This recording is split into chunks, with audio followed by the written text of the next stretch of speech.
I will, in fact, I will re-explain again things what I explained yesterday.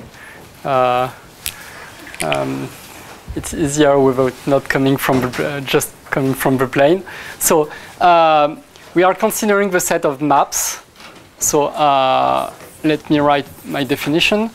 So MGN will be the set of maps. So those discrete maps with of genus G and with n marked faces. So typically a map, so on a genus G surface, is something made by gluing. In fact, my favorite example today will be gluing quadrangles.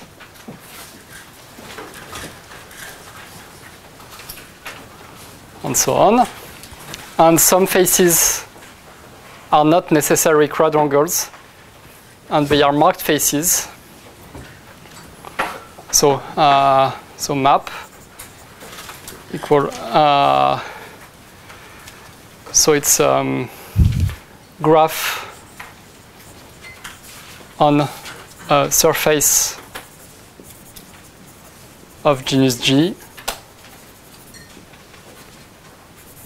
So oriented.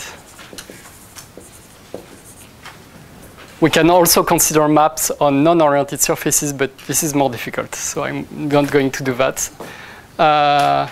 So made, well, faces are either triangles,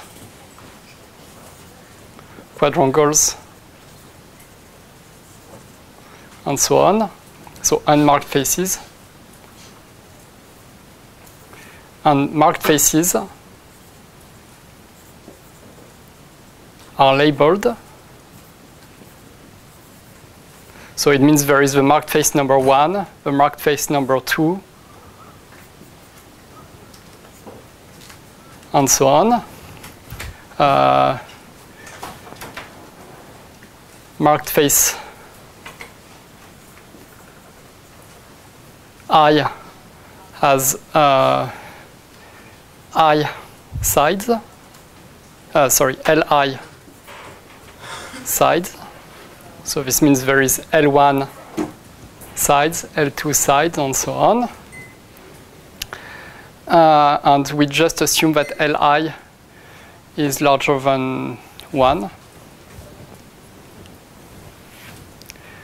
Right, so this is the definition, and we put a probability weight on this. So if probability on MGN, so we say that the probability P of M, so is T to the number of vertices, T3 to the number of, so let me call that N3 equals the number of triangles, T4, N4 will be the number of quadrangles, T5, N5, up to TD and D, where NK equals the number of K angles, so unmarked. And we put a weight also x1 to the power L1 plus 1, xn to the power Ln plus 1, which are the marked faces. So Li is the side, is the length, well, the degree of the marked face.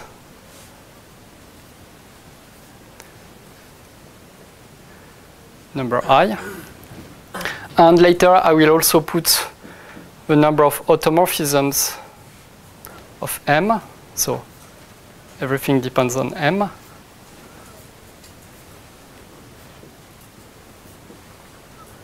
So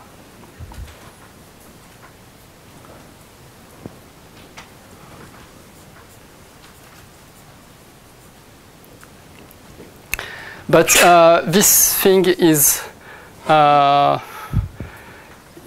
different from one. Well, I mean, if there are marked edges somewhere, there is no non-trivial automorphism. So the number of automorphisms is always equals to 1, except when there is no marked faces. So equal 1 if there is, well, if n is larger than 1.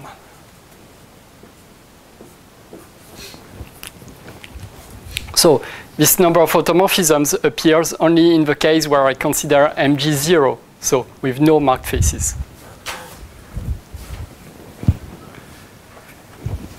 So this is this is a discrete set, and we have just a discrete probably measure. We need to divide by the normalization.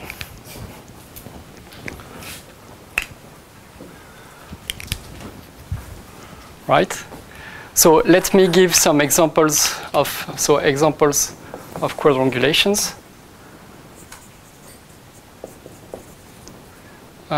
With quadrangulations. So I restrict to the case where the marked faces are only quadrangles.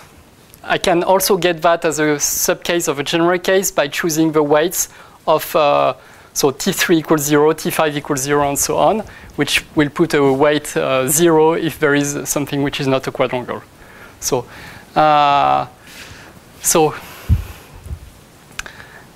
let's consider, for instance,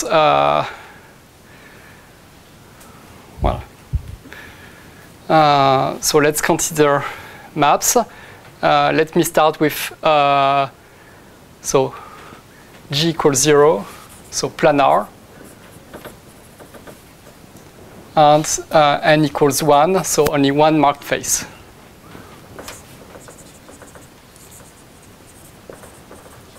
And let me start with the size of a marked face. Let's say, let me first draw all the ones with L equals 2. So L is the size of a marked face. And and I will plot the first few, so the ones with the smallest number of quadrangles or smallest number of vertices.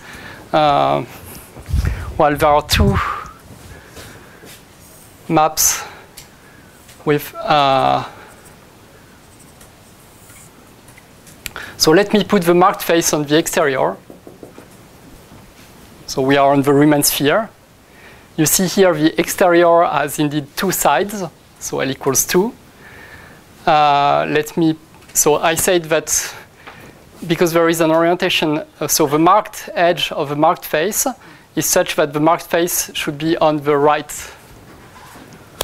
So I can mark this edge, or the only other possibility is that I mark this face. So these are the only two possibilities with N4, so with only one quadrangle. You see inside, the face inside is a quadrangle. It has 1, 2, 3, 4 sides. So this is a quadrangle. The marked face should be on the right? On the right of the, sorry, yes, you're right. Sorry. Yes. So you see inside we have one quadrangle, so example with and N4 equals 1. Let me do the case with L equals 2 and N4 equals 2. So L equals 2 and N4 equals 2. We have 9 of them. So one will be, so for instance, this one. You see the exterior has two sides, and inside we have two quadrangles. Another example, well, I can plot all of them.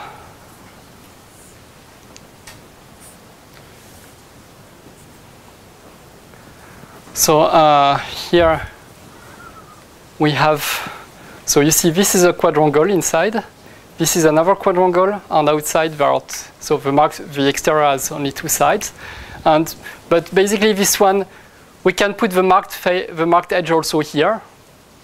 And this will be a different map.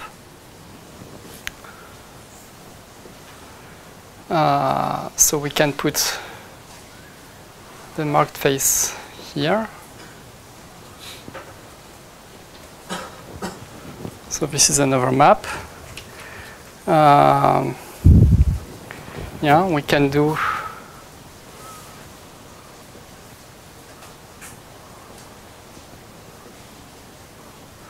So we have also this one.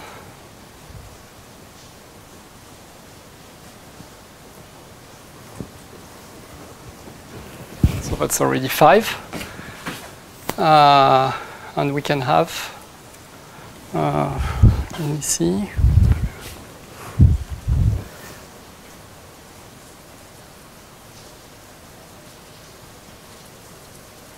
No.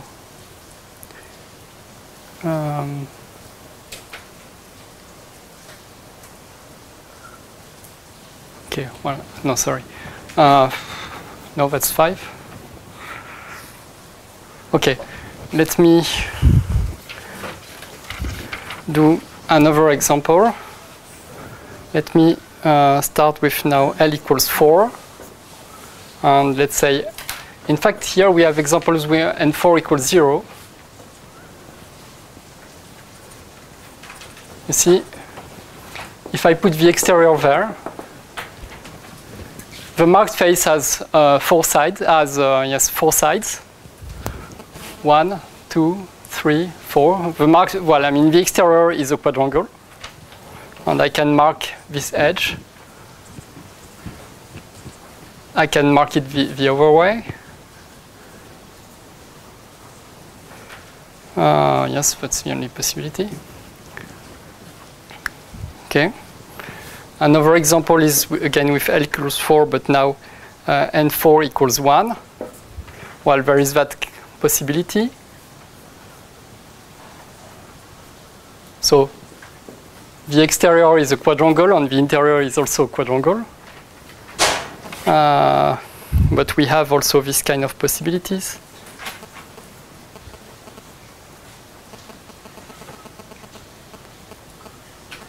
No, sorry.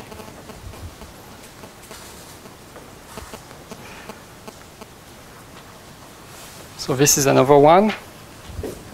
You see the exterior is a quadrangle and the face inside is also a quadrangle, and so on. So it's just to give you examples of such maps. And there is something which I didn't write, but we shall also consider that in M, only in M 0, 1, we shall just consider the point, which is such a, so it will be, the point will be considered as having G equals 0, N equals 1, L equals 0, so the length of the marked face is 0, and N4 equals 0. So I will add this one just for convenience, because I'm going to write recursion equations, and this will be somehow the initial term of the recursion equation. You don't need really to define this object, but it's convenient to have it. It makes the equation look simpler. You see that when we remove an edge, when we erase an edge, several things can occur. So for instance, imagine here you erase an edge. You erase the marked edge. You see that what you get is another map, which is that one, basically. If you erase the marked edge, you get that map. You get a new map.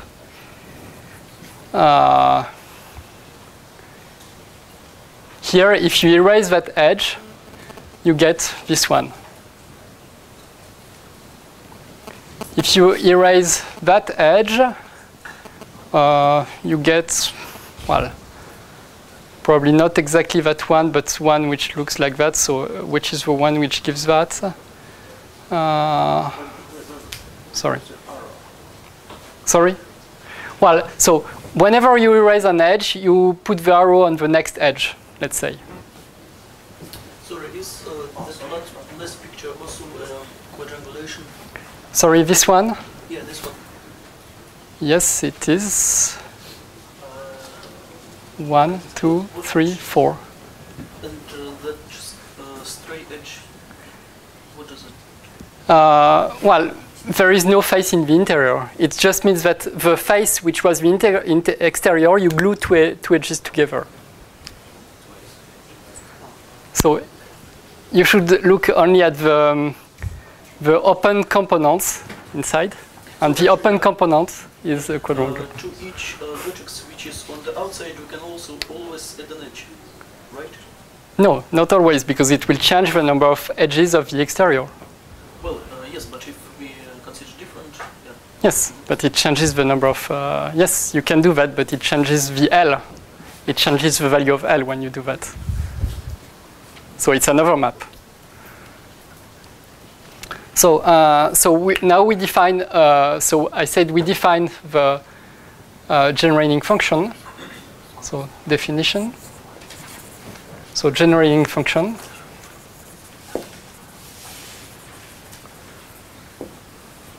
So W n g of x1, xn, t, t3, t4, up to td will be sum over m of, well, in fact, let me not normalize p of m. Let me define this p of m not normalized, and it will be the sum of p of m. So in m gn. Okay, so more explicitly, this is the sum over all maps m of genus G with n marked faces. So of t to the number of vertices, t3 to the number n3, t4, n4, and so on. The number of automorphisms, and x1 to the L1 plus 1, xn to the Ln plus 1. And just by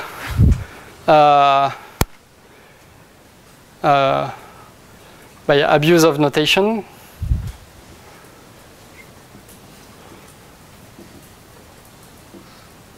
I will forget the dependence in t, t3, t4, and so on. I mean, it will be implicit. I will consider only the dependence in the xi's.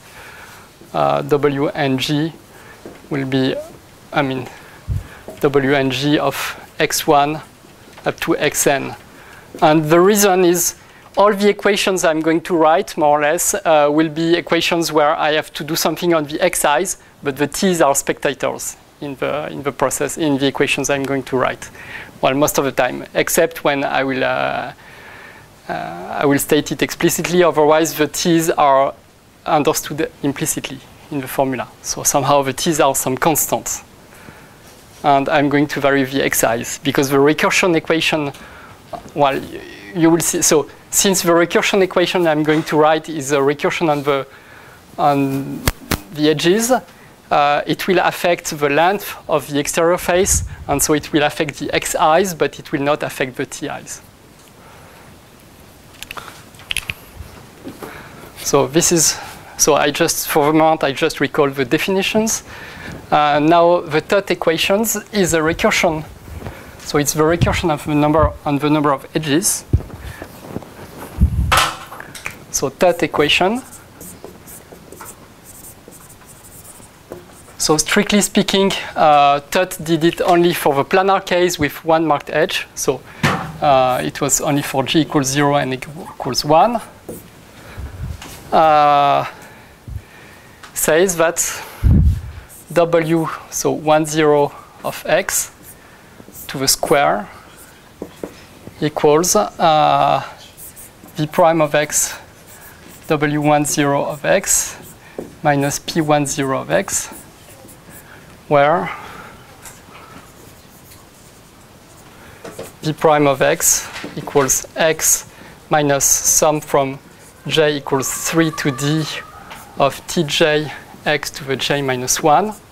We can also define t2 equals minus 1 if you want, just to include, I mean, if you want to consider this term as one of the other terms, you should define t2 equals minus 1. And then you can write the sum from 2 to d. And P10 is a polynomial of x of degree d minus 2 and the coefficients whose coefficients depend, well, our functions are, in fact, series in t, t3, t3, t4, and so on.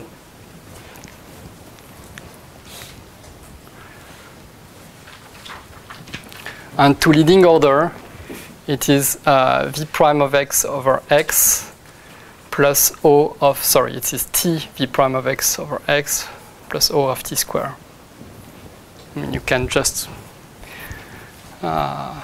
somehow P10 represents the initial condition of a recursion, so you just need to consider the first two cases you have here, and you will find this. So basically, you need to consider the case with only one vertex. So if you try to find all maps with only one vertex, you will find this P10. Sorry, what is D? Sorry, D is the, I'm considering the polygons which of which the surface is made are of at most D, size D. At most, yes. So for instance, for quadrangulations, you can choose D equals 4. For triangulations, D equals 3. I mean, it's the maximal size of the polygons with which you make the map. But in fact, since everything is just formal series, you could formally include an infinite number of times. Well.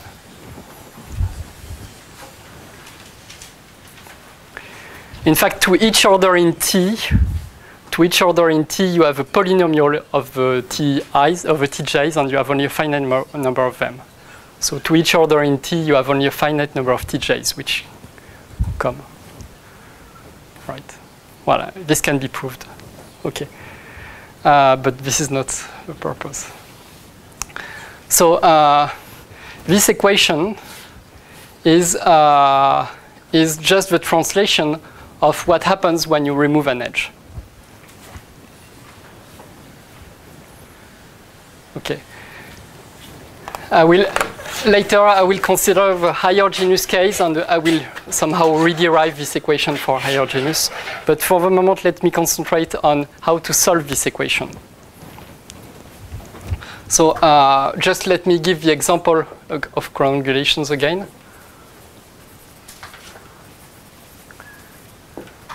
So the solution is W10 of x t t4 is so let me give the solution explicitly.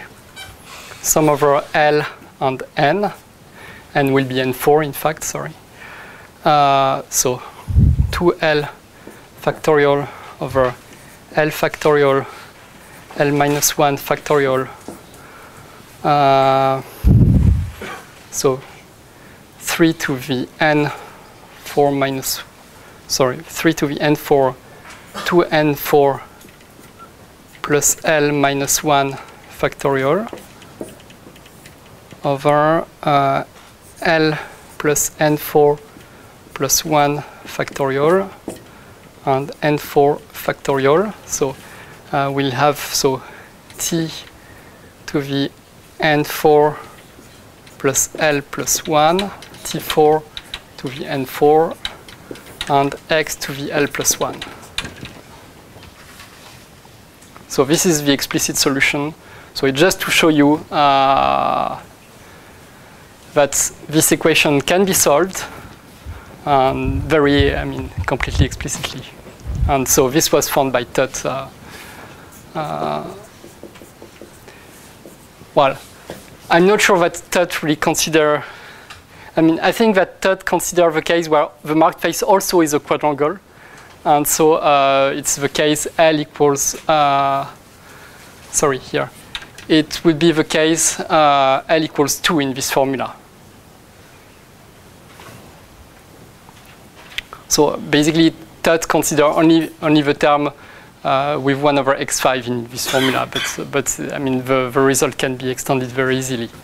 So so this is the formula.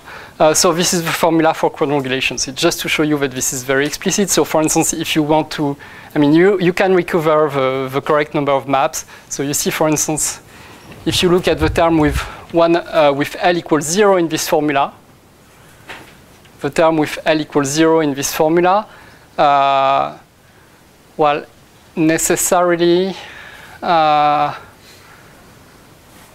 I mean, the only possibility would be somehow, since you have this L minus 1 factorial in the denominator, somehow it can be compensated by the numerator only when n4 equals 0, and somehow you recover this map. Okay. Okay, I don't want to.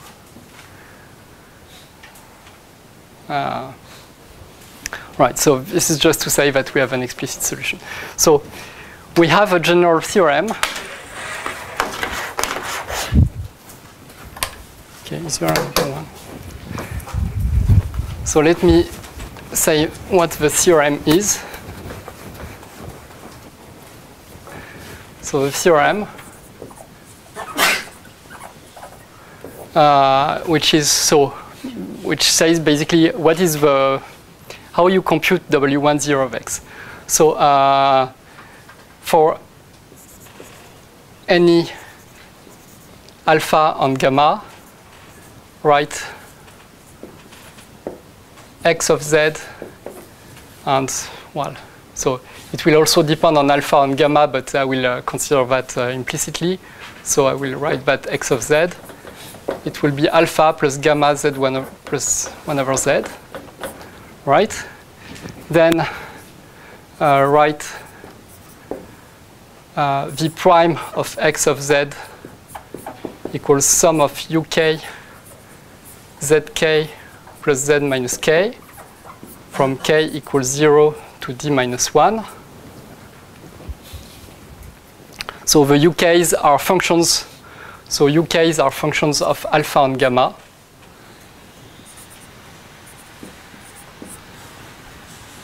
And T and the TKs.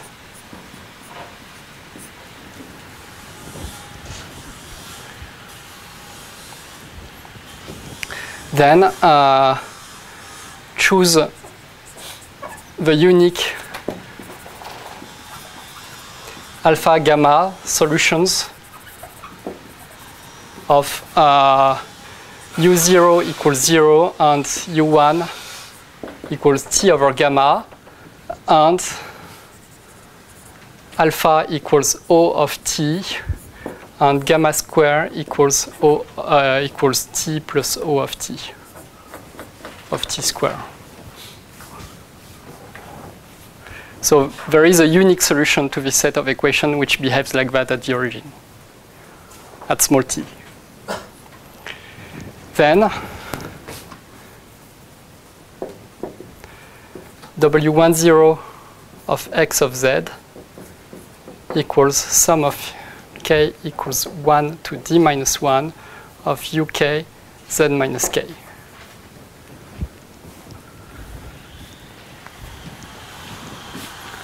So this is the theorem. So if you want to see how to apply it to quadrangulations, so it's the computation I did the other day. So for quadrangulations,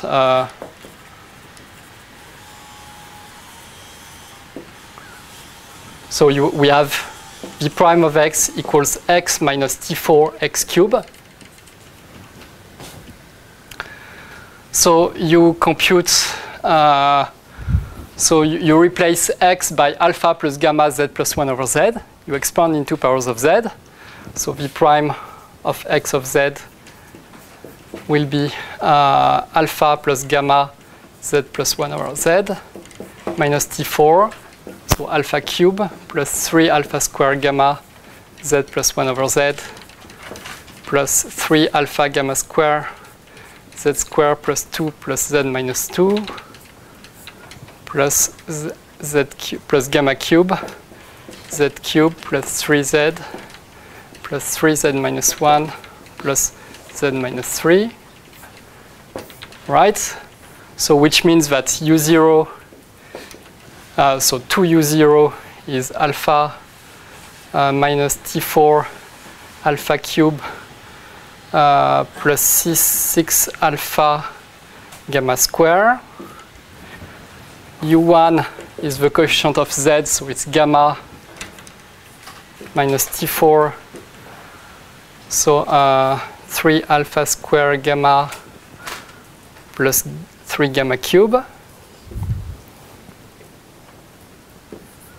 And you can also write U2 is, so U2 is the coefficient of z square. It's minus 3t4 alpha gamma square. And U3 equals minus t4 gamma cube. Okay? Now you want to solve U0 equals 0 and U1 equals t over gamma. So it gives a pair of algebraic equations for alpha and gamma. Well, first you see that the first equation can be solved by alpha equals 0. And in fact, it's easy to see that. So the first equation, so U0 equals 0, it's alpha times 1 minus t4 alpha square plus 6 gamma square. And you see, you want to solve that equation. You want to find the solution which is a O of t. And where both gamma square and alpha are O of t. So alpha square and gamma square are O of t. So this is an O of t term, but this is 1. So the only solution such that, so it means that to linear order, so if you want alpha to be O of t, the only possibility, so, well, no, sorry. This is 0, so either alpha equals 0 or either this equals 0. But this cannot be 0 because it's 1 plus O of t. So the only possibility is that alpha is identically 0. So this implies that alpha equals 0. So because u0 is factorized, so and this term cannot be 0 in the small t limit. So the only possibility is that alpha equals 0. And then the equation for u1, u1 equals t over gamma. Now you just replace. You find that t equals, you multiply everything by gamma, so t equals gamma square minus 3t4 gamma 4, which is a quadratic equation for gamma square.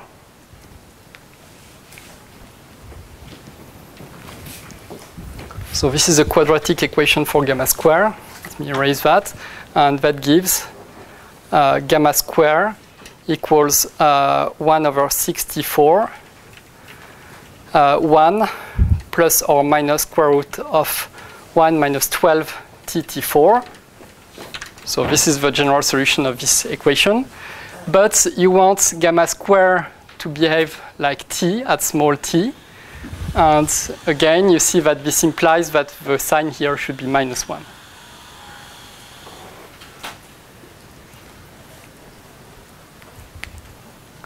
I mean, if you choose the sign plus, it will not compensate and it will not be like t.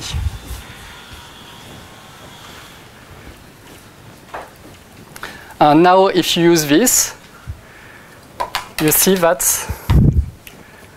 W1 0 of x of z. So W1 0 of x of z is, well, U1 z minus 1. But we have seen that U1 must be t over gamma. So it's t over gamma z minus t4 gamma cube, because this is U3 over z cube. And I remind you that x of z equals gamma z plus 1 over z.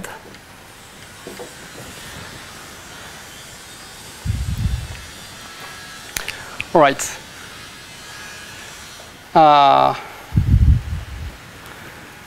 Okay.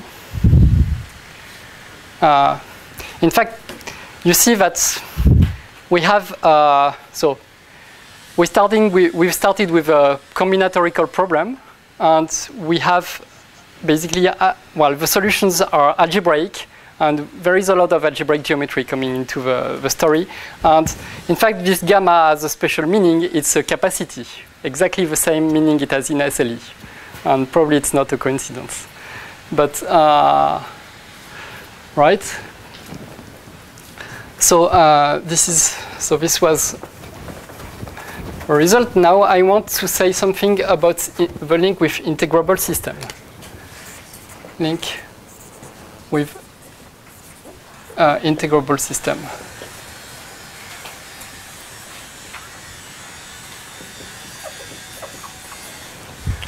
So, in general, alpha and gamma are functions of t, t3, t4, and so on. So alpha and gamma are functions of t, t3, t4, and so on, td. And one question we may ask is, how do they vary when, well, do they satisfy some, for instance, for some differential equations? Do they satisfy ODEs or PDEs also? Well, it's an interesting question. Well, I mean, this would not be an interesting question if the answer were no, of course. And it is an interesting question because they do satisfy equations and they do satisfy nice equations. So this is why this is interesting. Interesting question because it has an interesting answer. Yeah. No, but in fact, very often people compute. Sorry, where is my? Very often, in fact, the solution of those equations were solved by solving the differential equations.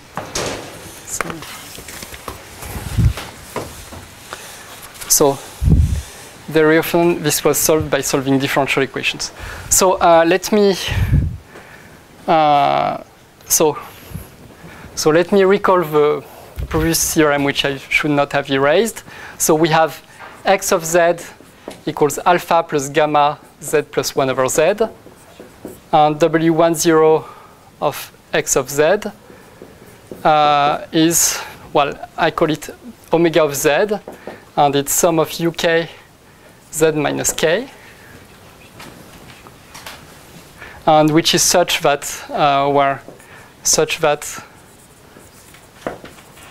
v prime of x of z equals sum of tk zk, sum of uk zk plus z minus k.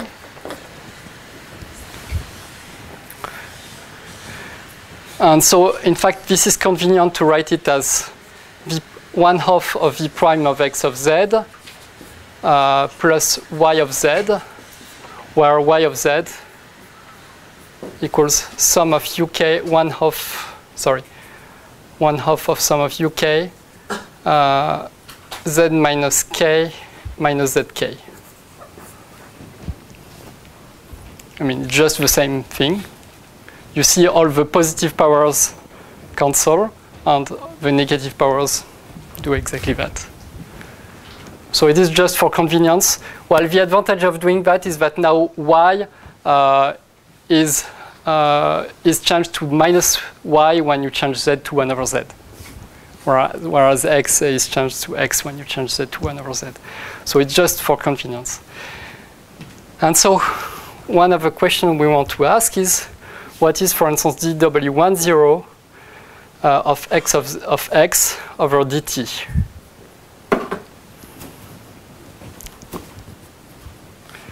So if you remember, well, okay. Remember that in W10 we had the t to the power of a number of vertices. So when we take a derivative, this will compute somehow the expectation value of a number of vertices. So this is more or less the expectation value of the number of vertices. So this is why it's also an interesting question to ask what are the derivatives with respect to t or t3 or t4.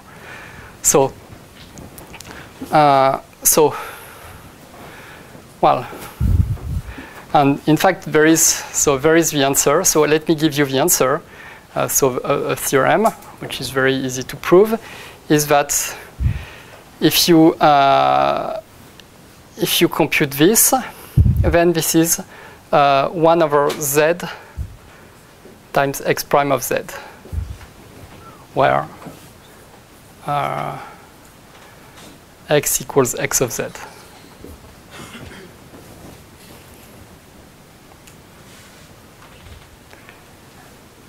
Well,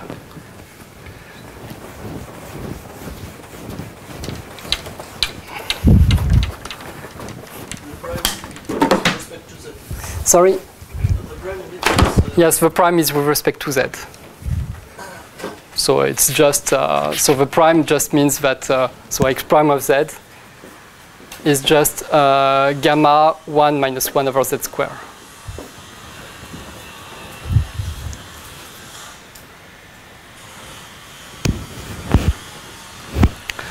So, well, another way to write that is that dw1 0 of x of z over dt.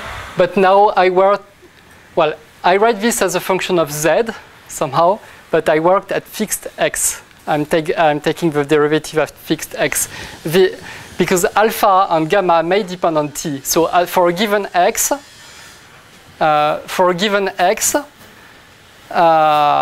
the value of z, which corresponds to this x, depends on t. So for a given x, the value of z depends on t because alpha and gamma depend on t. So this is not the same thing as taking the derivative with fixed z. So at fixed x of z, but it's very easy to see that it is the same thing as now. So remember that I call w1 0 of x of z is d omega of z. D omega of z over dt, now at fixed z, minus,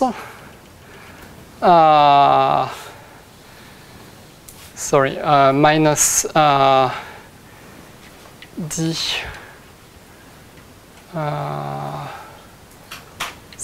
what is it? Dx of z minus dx of z over, so what is it I'm going to write?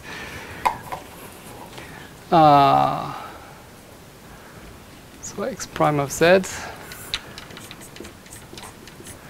So dx of z over dt at fixed z now, and times d times what? Times dw1 0 dw1 0 over dx. Sorry. Yes.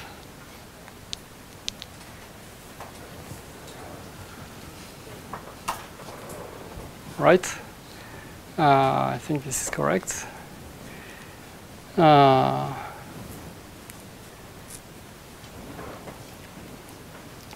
Well, okay. So you can compute. So what it says in the end, so the another way of stating this theorem is the end, is that d omega of z over dt x prime of z minus d omega of z over dz, so dx over dz,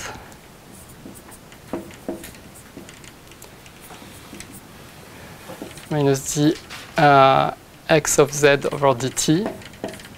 So now I'm considering everything as functions of z, and I'm working at fixed z, not at fixed x. So this is just more or less this, equals 1 over z. So this is equivalent to this theorem.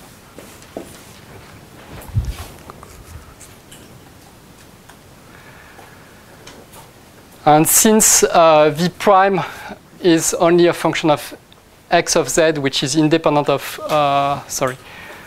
v prime of x of z, I recall, is sum of tk x of z to the k minus 1. This does not depend on t. So, I mean, you can somehow subtract this term, and this is also the same thing as saying that dy of z over dt, dx of z over dz, minus dy of z over dz, dx of z over dt equals 1 over z. And this is, you see, well, either here or here, this is a Poisson bracket. Okay, so this is what I will call yx equals 1 over z. And where, so did I take, yes. So I will define this Poisson bracket, so definition. So if f and g are functions of z and t, I will define fg equals df over dt, dg over dz, minus df over dz, dg over dt. And so the theorem, so what is y is omega minus 1/2 of v prime. So says that yx equals 1 over z.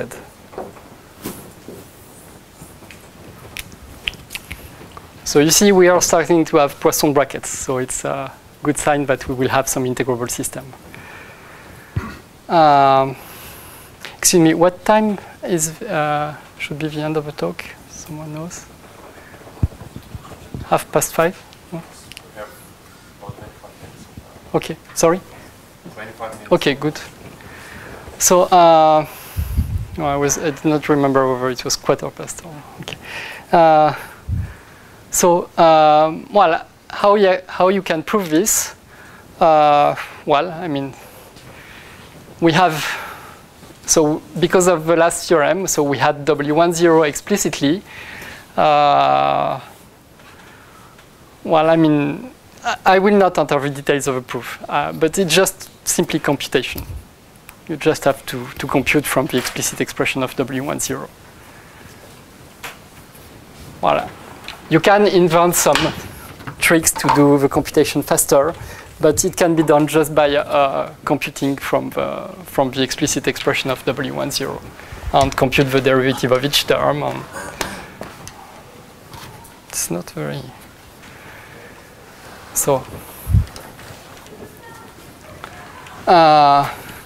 now let's consider also derivatives with respect to d over dt case.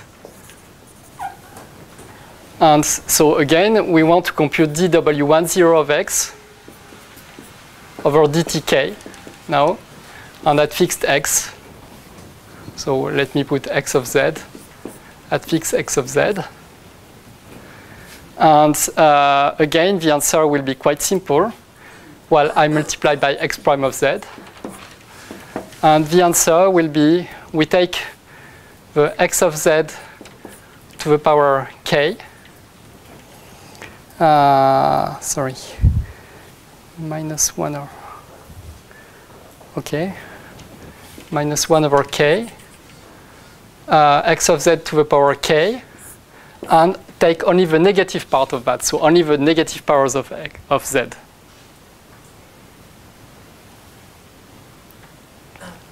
So this is a theorem which you can prove from the value of W10, just compute. And you can prove that this holds. And it's valid for any tk. So another way, so again, instead of working at fixed x, let's work at fixed z. And again, by using the chain relation for derivatives, we'll find that this is equivalent to saying sorry, it was the derivative of that. Derivative with respect to z. So d over dz of that. and let me call that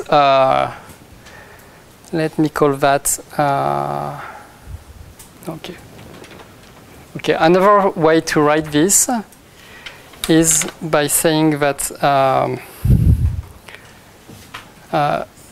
y, so dy over dtk dx over dz minus dy over dz dx over dtk.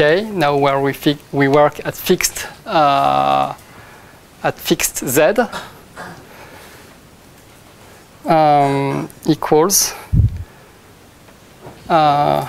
equals 1 over 2k. So let me write it. Sorry, let me write it h prime k of z, where hk of z is 1 over 2k x of z to the power k positive part minus x of z to the power k negative part.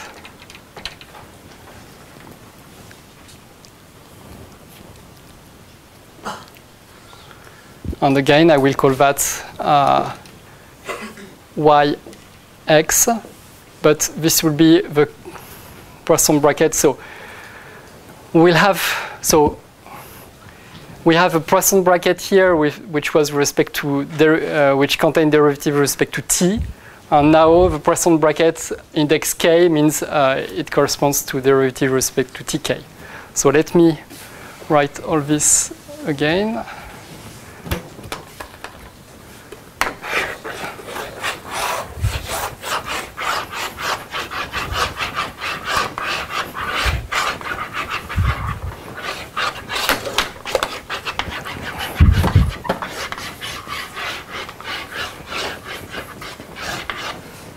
So I don't know if you have a better eraser somewhere, but so the theorem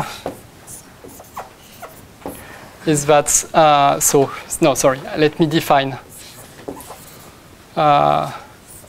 fg is df over dt dg over dz minus df over dz dg over dt, and fgk equals df over dtk dg over dz minus df over dz dg over dtk. And so the theorem is that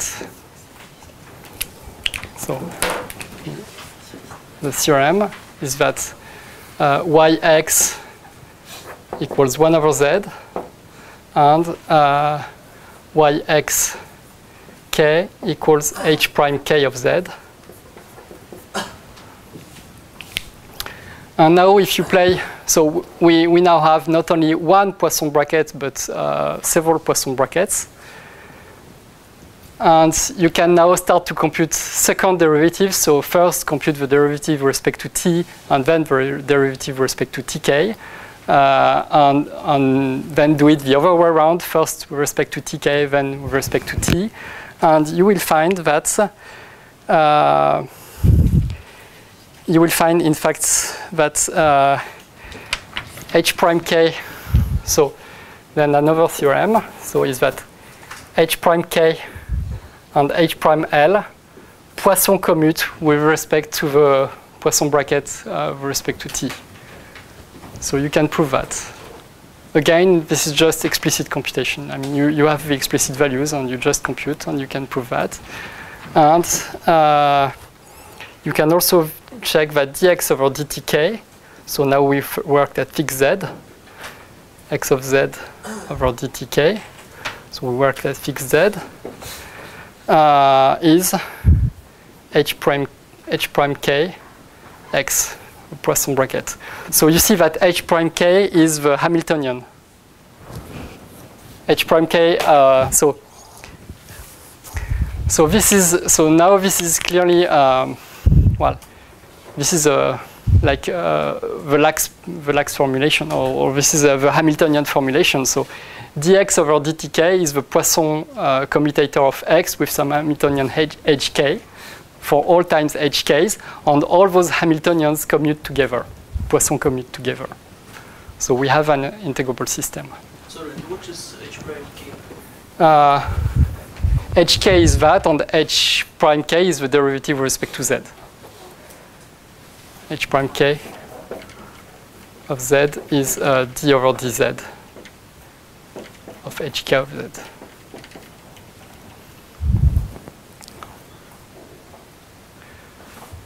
Well, it's easy to write, but it's just that you will have k times x prime of z, x of z to k minus 1. You should do that. Okay. And what is plus and minus?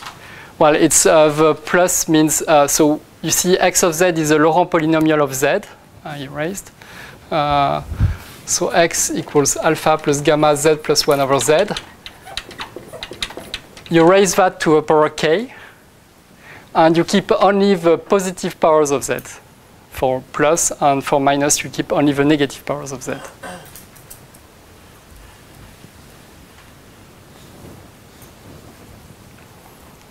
So my goal was just to show that this problem, with this combinatorial problem of counting maps, has very strong relationship with integrable systems. This integrable system can be studied by itself. It's an interesting integrable system. It's very closely related to KdV,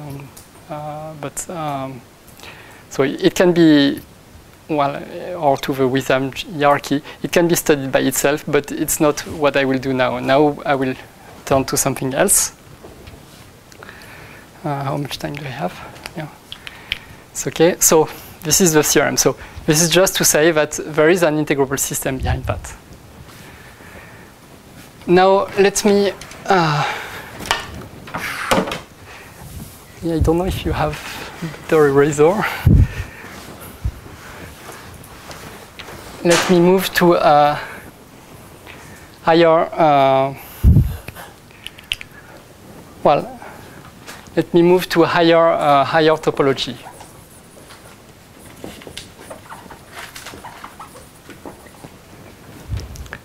So by higher topologies, so far I was considering only planar case with only one marked face. And what I call higher topologies is either several marked faces or a higher genus, or both, two together. So let's write a kind of Tut's recursion. So imagine we have a certain map with a certain number of marked faces.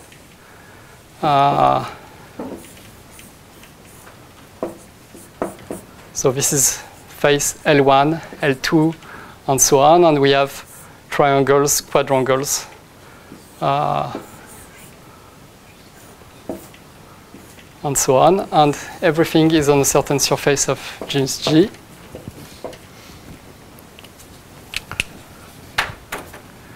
Okay. And now what happens when we remove the marked edge? So when we erase the marked edge of face number 1. So we're going to erase this marked edge. So, well, either on the other side there is a marked there is an unmarked face. So one possibility is that on the other side of a marked edge there is an unmarked face. So first possibility, we go from there, and let's say we have a triangle here. So it will go to. So here we had L1. We have L1 minus 1 plus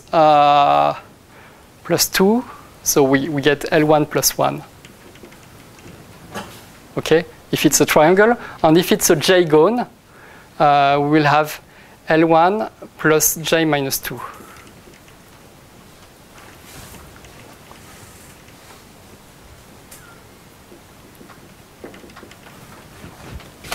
Okay? And the marked face? Oh. So the marked edge, Marked edge. so you say that the new marked edge is the one just following, for instance. It will be that one. You mark the next edge. So another possibility is that on the other side of the marked edge, you have another marked face. So let's say we do it here.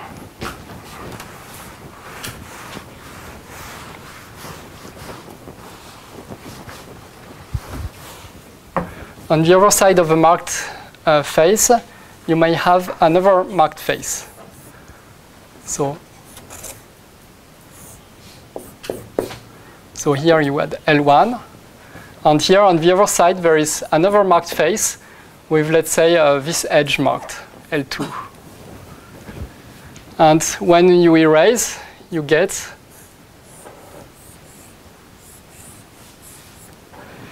something which is of size L1 plus L2 minus 2. Okay, and here again we mark this one. But somehow in this process, we have forgotten where the marked edge of the face L2 was. So we will have to take that into account when we write the recursion equation. It will give a multiplicity factor L2. And since our generating function has a x2 to the power L2 plus 1, and we multiply by L2 somehow, it means that we will have to take a derivative. This will induce a derivative term with respect to x2. So this will be realized by, this will correspond to a d over dx2 somehow. So we will see that later. So it's just to see that this term will induce a derivative term. So another possibility is that on the other side of the marked face, so now let me put the marked face on the exterior. You have the same marked face. So on the exterior, so on the other side, when you cross the marked edge, you find the same marked face. The same or again? Sorry, the same marked face. So imagine, for instance, on the torus, it's when, for instance, the marked face somehow is glued to itself. So this is the marked face, and there is the marked edge here. So, I mean, it does. You don't need to have a handle. I mean, this can exist also on the sphere. Yeah, I mean, you just need to have this. Okay, somehow. Okay, but it's easier to represent it like that. So, and here you have. So here it means you have your quadrant, you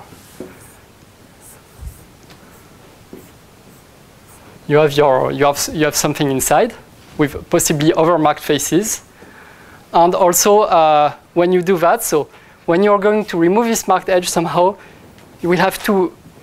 You can have two maps, or you can have something else. Well, either you get two maps, and remember that this is not planar. So here you may have some genus.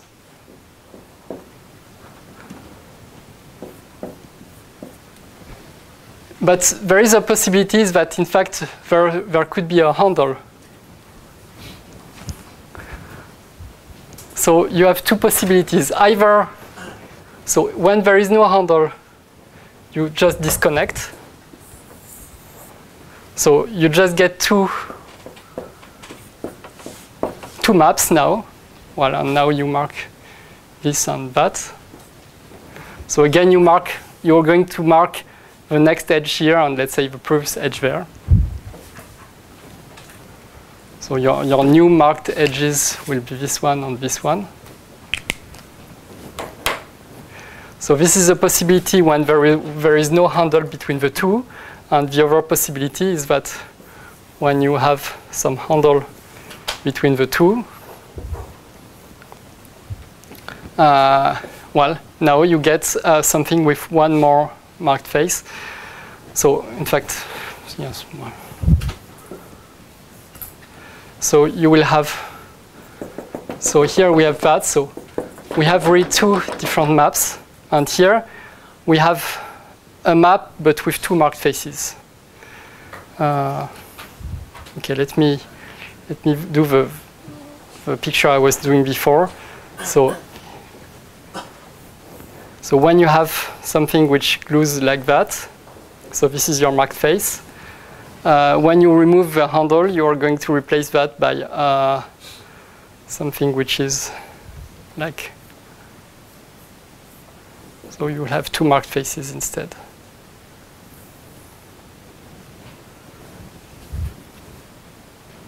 Well, okay, here.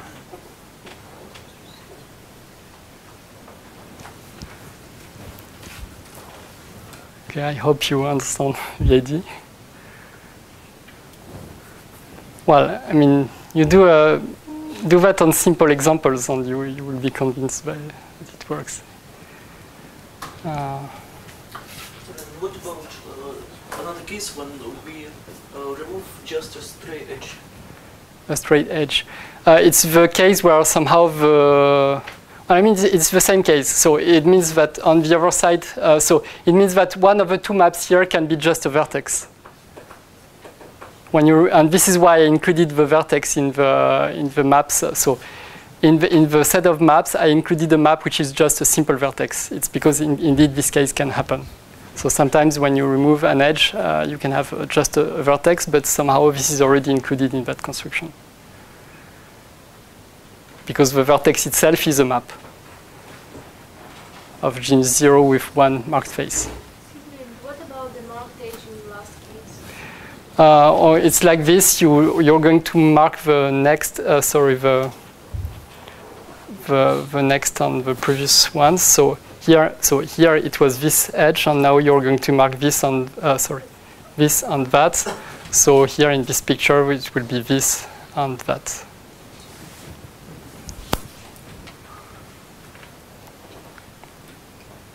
And this case where you disconnect is just the same when you have that somehow.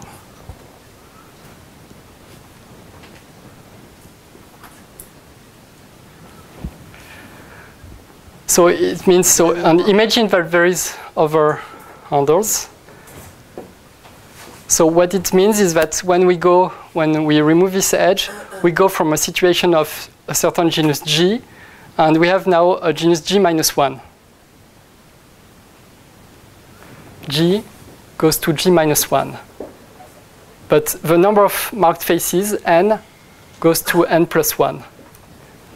We have replaced one marked face by two marked faces somewhere, and the other marked faces have not been affected. So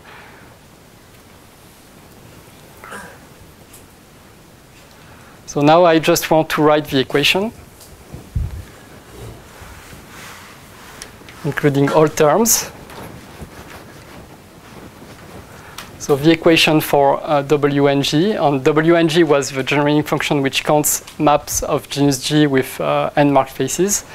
So the equation is, so V prime of x, W G n of x, x1, sorry, let me write it, x1, x2, up to xn, equals, so we'll have some, well, let me write it this way. X1 equals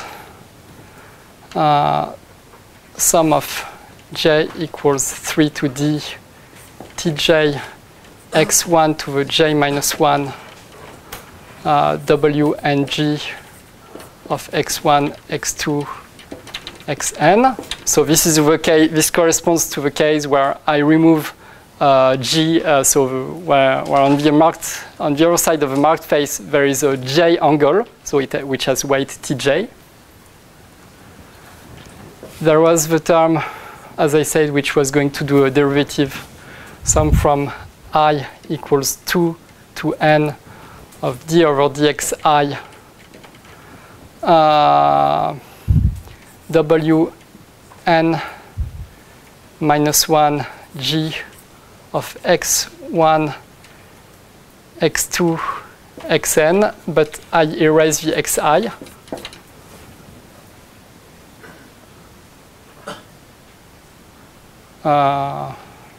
Yes.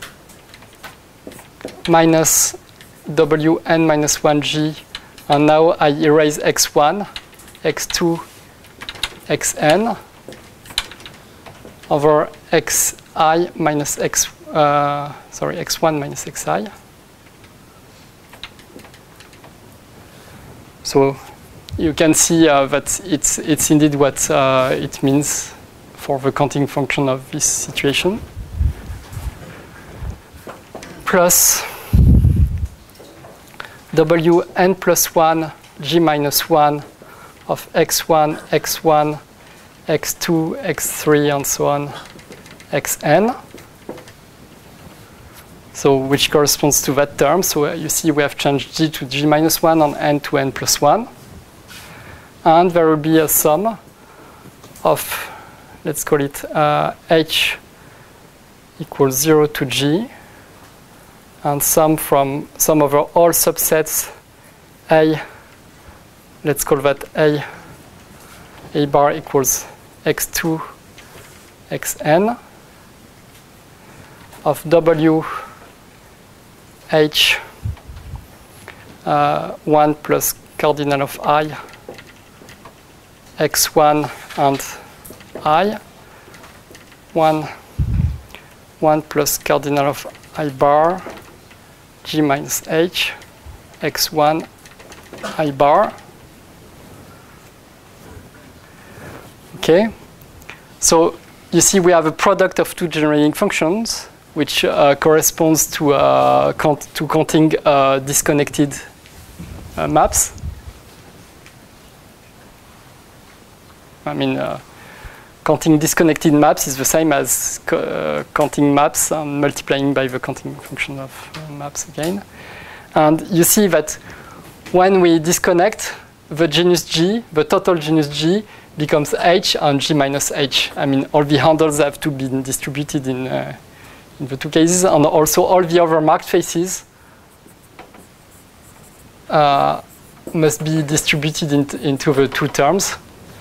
So we have a certain number of marked faces which end up here, a certain number of marked faces which end up there, and so that's why we have to put the marked faces, so which are labeled by the variables x2 up to xn. Some of them will be in the first function, and some of them will be in the second function. This is not completely the.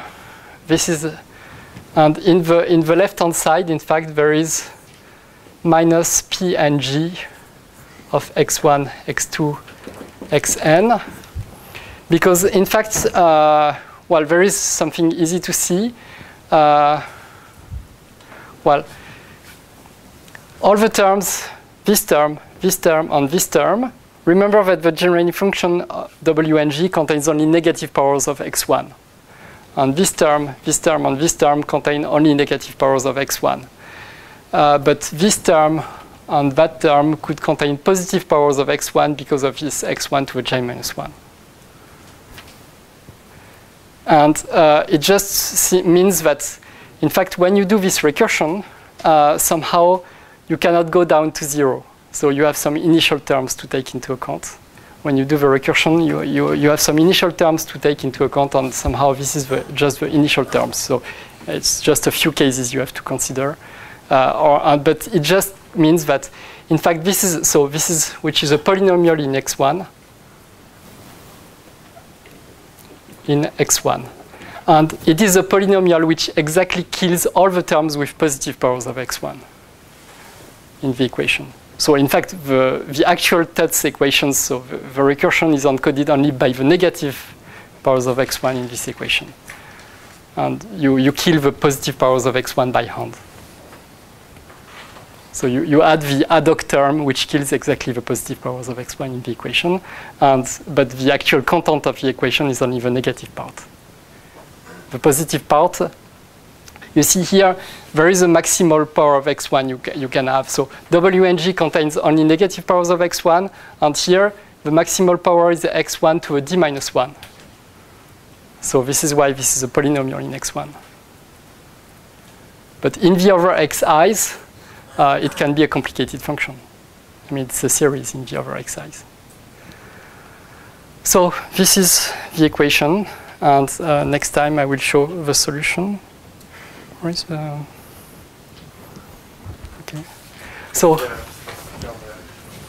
okay. So next time I will show the solution, and there will be more and more geometry, and there will be again integrability. Okay, thank you.